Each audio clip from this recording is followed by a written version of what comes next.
Hey everybody, welcome back to Video Game Esoteric Entertaining series on the MiSTer FPGA DE10 Nano project, more specifically this instance, the Cave 68K core, because as of yesterday, as I record this audio, Pretty Soldier Sailor Moon was released as a beta core, and that's absolutely awesome because this is a super fun, super competent 2D beat 'em up that has a ton of awesome graphics and a ton of charm. I don't know if it's as good as Gaia Crusaders on the same board in my opinion, but it gets very close, and if you're a huge fan of Pretty Soldier Sailor Moon, then it's probably going to be even better for you. Before I get too far involved though, do me a huge favor down below, hit like and subscribe and ring that notification bell, definitely helps us out. And if you feel so inclined to want to support the channel, got a Patreon link down below as well. And one of the things this game is most famous for is those massive sprites during the specials, basically filling the entire screen. Now, Pretty Soldier Sailor Moon has such a great aesthetic to it. This Japanese street right here with the cafe and that spiral staircase in the background just have an absolutely amazing looking look in 2D. This game was developed by Gazelle, which is basically what happened after Toadplane went bankrupt. They founded a new company, released a few games, and they went bankrupt as well. But honestly, any game where you get to fight in this gigantic store against what seems like an overgrown cat mixed with a wolf, it's got to be a win for me. Now, this was released by the Coin Op Collection, and at least at the time of recording this video, you have to manually install this on your MiSTer FPGA. There is a zip file over on their Patreon page with some directions on how to actually modify the files to get them to work. I wouldn't say it's too hard, just make sure you pay attention to what you're reading and you should be totally fine. If you get any sort of issues with actually getting sync on your MiSTer FPGA, switch your VSync adjust to =2. Apparently on 0, the core is reporting an incorrect frame rate around like 69 frames per second. That's definitely nice for me, but not for your television. But honestly, this is just a fun game. There's a couple other games on the Cave 68K boards that still aren't over on MiSTer FPGA and hopefully will come soon. It's just an aesthetic thing for Pretty Soldier Sailor Moon. This game absolutely has amazing 2D visuals, amazing sprite work, and it really just looks absolutely gorgeous coming out of MiSTer FPGA. And I would say as far as the beat 'em up components are concerned, they are highly competent as well.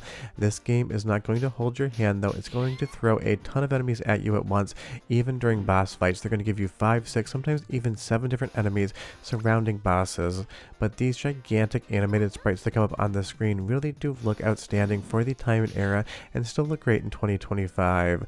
Now, interestingly enough, this game definitely feels kind of unfinished because you do get some story elements during the gameplay, but when you actually beat the game, I'll show you later on in the video, it just drops off to credits with absolutely no story whatsoever. So this is one that feels like maybe they needed another 3 to 6 months in the oven to actually finish it up, because it's one of those things, once you get to the back third of the game, you end up spending a little bit too much time on the same screen, beating dozens upon dozens of enemies, kind of artificially lengthening the game. So had they actually trimmed that down, spent more time on the ending, I think you'd have a slightly better game. But I'm not saying it's bad in any way, shape, or form. This is like a 9 out of 10, but it could have been a 9.5 out of 10 had they just kind of worked on that ending. And this poor pile of CRT televisions right here in the junkyard, if you could grab those all right now and fix them, you'd probably be sitting on $20,000 to $30,000. And that has nothing to do with Sailor Moon whatsoever, but I'm just always shocked at how expensive CRT televisions are these days, because like 10-15 years ago you could basically pick them up for free, including PVMs. So that pile right there is an absolute literal gold mine. But as we move a little bit further into the game and continue to kind of move around with the characters, this just has basically everything you need out of a good beat 'em up. Obviously you want to bring a friend along for the ride if you want to have a 2-player experience, and everything seems to be working relatively well in the core, even though it seems to be not quite finished per the notes on their actual Patreon page. I say when those large sprites come up, there's a couple of lines of pixels in there that don't actually look like they should be there, but otherwise the visual presentation and the overall gameplay is solid. Feels like it's maybe like 98 to 99% adhering to what the arcade board would do. A big thanks to both Kilter Music and Andy D for helping with captures on this one. I have had an incredibly busy week getting ready to go back and handle closing down my mother's house and estate and trying to keep the channel going 2 videos a week at the same time. I've been working 2, 3, 4 o'clock in the morning just to rock these things out because I really do enjoy it. But it's time to do a soundtrack sample because Pretty Soldier Sailor Moon has some incredible music as well, and it does sound great coming out of the core. So go ahead and listen for 45 seconds or so, and I'll be back to show you a lot more of the game and why you should definitely check it out. But enjoy.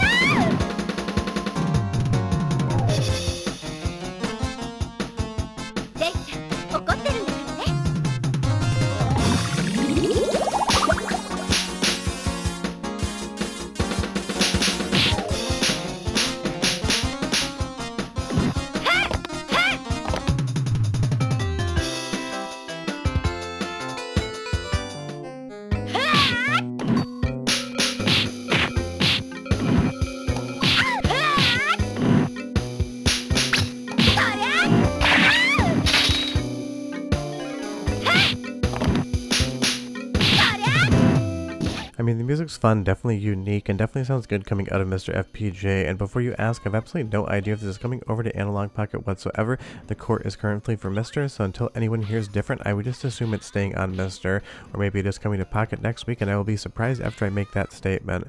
But as far as the actual beat-em-up mechanics in Soldier Moon are concerned, they are quite good. My number one complaint in any beat-em-up is when you don't have proper hit detection, when you feel like you're lined up with an opponent and you're hitting them or trying to punch them and kick them and things just are whiffing.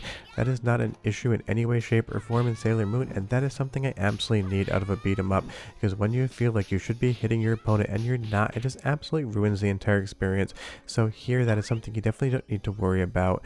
And as we go further through the game, again, if you just take a look at all of the visuals, all of the performance, I really can't spot anything that makes me say that there are any sort of glitches in the overall core outside of those couple stray pixels in the actual gigantic sprite. And it is possible that that could be on an original arcade board as well. I've only ever played this game via MAME because the board is exceedingly expensive, and while I do really enjoy the game, it's not something that I would add to my personal collection just based upon the cost, because I love collecting things that don't emulate whatsoever. And again, big CRT vibes in this game. You have all of these different computer monitors, and you're fighting your way through a classroom, and all of the different diverse settings in the game absolutely look unique and different outside of a few hallways, and it really does have a good vibe as far as where the locations are. But if you are a fan of Sailor Moon, leave me a comment down below and you tell me if you've seen these in the actual anime, because I always mention when I talk about anime games, I am not a viewer of anime. I'm not judging the medium. I'm sure it's amazing. It's just never really landed for me. So a lot of times when I'm covering these games, I talk about something like a setting or a place, and people are like, oh, that's from this episode or this manga, and I just don't know about it whatsoever. So if you have some additional information to add down below, it's always appreciated, because trust me, as much as video game esoterica knows, there's just as much that he doesn't know, and anime definitely is one of those massive blind spots. Now there's areas in the game like this shipyard right here, maybe not as visually impressive as some of the other areas we've gone through, and I kind of wish there was a little bit more animation in the background, because even when you see the smoke here, it doesn't really move around all that much. There's a little bit of staticness to Sailor Moon that I wish could kind of just been expanded upon, but again, I get it. They put so many sprites on screen to fight at once. I'm sure they used the horsepower of the Cave 68K board to make sure you had opponents to fight versus a little bit of extra graphical trickery. But the developers at Gazelle definitely put the sound hardware to good use, and that's the segue to the second soundtrack sample of this video, and this one might be my favorite track in the game, so enjoy.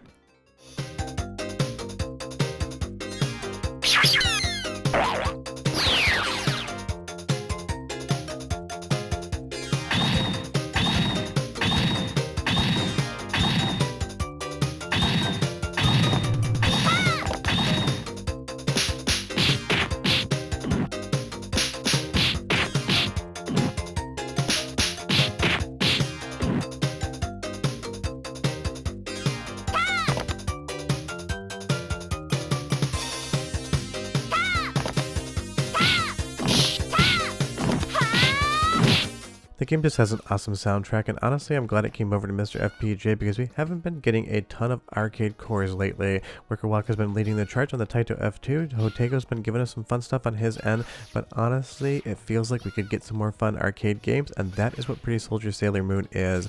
It's definitely not a perfect game, but it's super charming and has some great graphics. I just wish in some way, shape, or form the game had actually been finished up, because this is the final boss battle in the game, and while it is fun, you'll see what happens exactly after you beat the boss. That's the thing about Pretty Soldier Sailor Moon. It's like 95% an amazing game and 5% a game where you think to yourself, what did they end up not actually putting in the game? Because you can see all the hallmarks of we ran out of time or we ran out of money and we had to wrap it up and ship it so you could try to recoup that investment. And this one definitely, I would say, is a relatively deep cut compared to a lot of the other beat 'em ups from the era. It's one of those things, if you know about it, you'll probably love it. If you don't know about it, I can't recommend you check it out enough, and it's definitely a lot more fun as a two-player experience. So bring a friend, grab a couple beers, and go ahead and enjoy this one, because it's unique, it's interesting, and it's now in MiSTer FPGA. And you'll see here, final round is clear, and the ending of the game is as follows. The screen is basically just going to fade to black, and you're going to get a credit scroll. That is the entirety of the ending of Pretty Soldier Sailor Moon, and it definitely is a letdown after you spent about 40 minutes trying to beat the game. It's a small complaint in an otherwise very fun experience, but it is there. And as far as the core is concerned, seems like maybe a couple bug fixes, especially on that incorrect sync rate, but otherwise it is very good as it stands. But we're done. I'll see you guys next time. Bye bye.